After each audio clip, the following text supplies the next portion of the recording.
சரி, இதில் பாருங்க ரூபா 600 4 ஒரு பங்குன்னு சொன்னால் என்ன செய்யணும்? சின்ன வகுப்பு என்ன படிக்கிறது? 600 இன்னண்டால் தரை 4 1, 600 4 ஒரு பங்கு.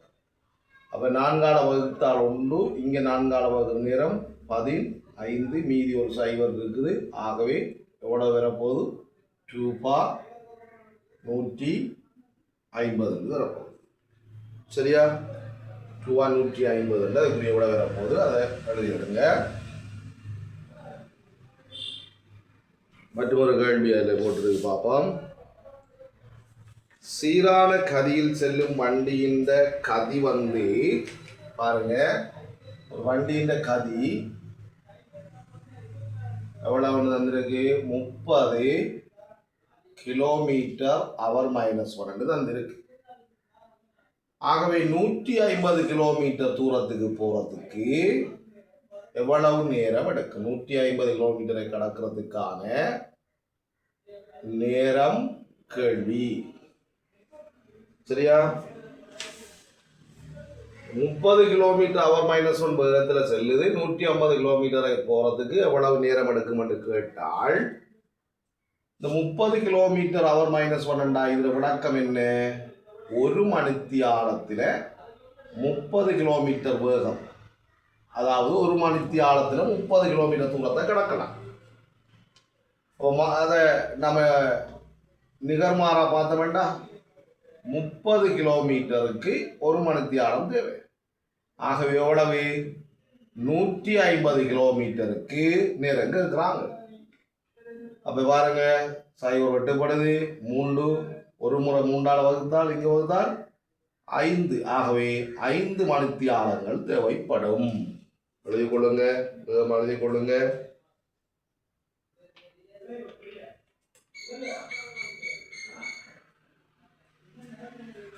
அடுத்த கேள்வியை பார்ப்போம். அடுத்த கேள்வி, தரப்பட்ட உருவில் ஏபிசிடி ஒரு இணைகரம். ஏபிசிடி ஒரு இணைகரம் என்றால் இணைகரத்தினுடைய எதிர்ப்பக்கங்கள் ஒன்று கொண்டு எப்படி இருக்கும்? சமணம் சமாந்தரமாகவும் இருக்கும் என்று தெரியும் நமக்கு. சரியா? அப்ப இதுல வந்து BCDA, இதுல ஏடி வந்து 12 சென்டிமீட்டர் தந்திருக்கிறாங்க. இது 80 பாகை என்று தந்திருக்கிறாங்க. இது எக்ஸ் என்று தந்திருக்கிறாங்க. முதலாவது கேள்வி, பக்கம் பிசியின் நீளம் யாது?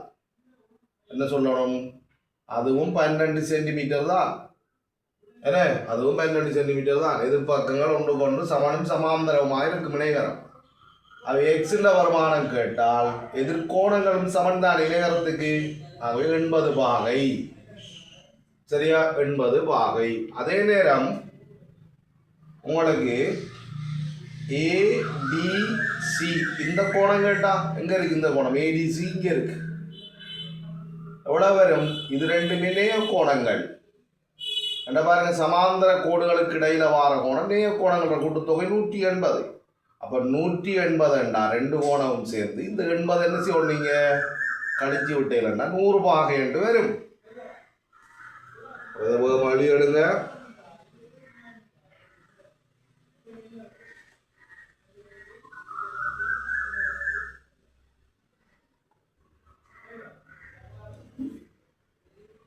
அடுத்த கேள்வி போவோம்.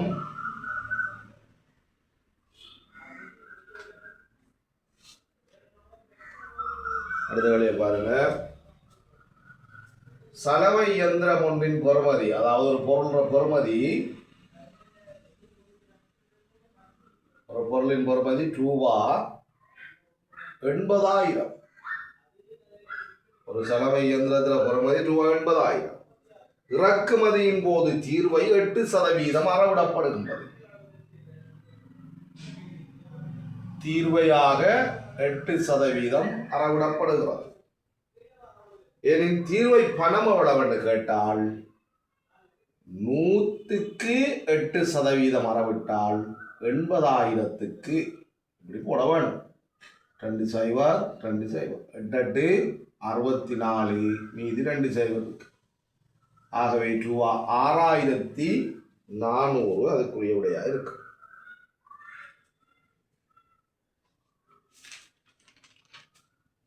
அடுத்த கேள்வி பார்ப்போம்.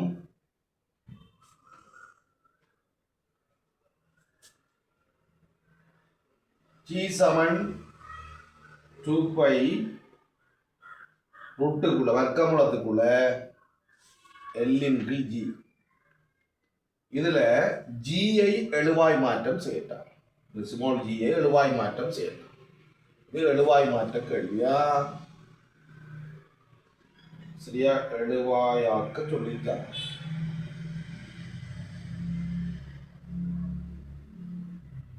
அப்ப ஜியை எழுவாய் மாற்றம் செய்யறா ஜி சமன் 2 கொடுக்க வேணும். 2π இங்க வந்து என்ன செய்யும்? பிரிபடும். இங்க என்ன இருக்கும்? இவ்வளவு மீதியா இருக்கும். இந்த வர்க்க மூலத்தை நீக்கிறதுக்கு இந்த பக்கம் என்ன செய்ய வேணும்? வர்க்கிக்க வேணும். அப்ப இங்கே L/G என்று. சரியா? ஆகவே ஜி சமன் எல்லின் கீழ், இந்த ஜி அப்படியே இங்க மேல வந்துடும். இங்க இருக்கிற அவ்வளவு எல்லின் கீழ் T/2π முழுவதும் வர்க்கம் என்று வரும். ஜின்ற விட பாருங்க, ஜி அப்படி இங்க வந்து சென்றால் இங்க இருக்க பின்ன அவ்வளவு அப்படி கீழே வரும். சரியா? சரி, இதுல இப்படி செய்வோமா? தனித்தனி வர்க்கம் போட்ட வேண்டால் இப்படி போட்ட வேண்டாம். இப்போ ஜி இங்கே வந்துடா உங்களுக்கு என்ன வரும்? இந்த டி வர்க்கம் கீழே வந்துடும், இந்த 2π வர்க்கம் மேலே போயிடும். இப்படி வரும். சரியா? இது முழுவதும் வர்க்கம். பாருங்க, இப்ப சரியா வந்து பாருங்க.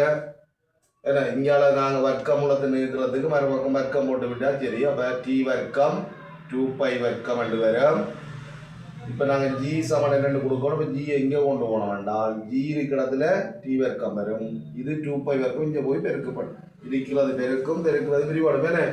அது ஜி சமன் இப்படி எங்களுக்கு கிடைக்கும். அது எழுவாய் மாற்றம் என்று சொல்லப்படுது.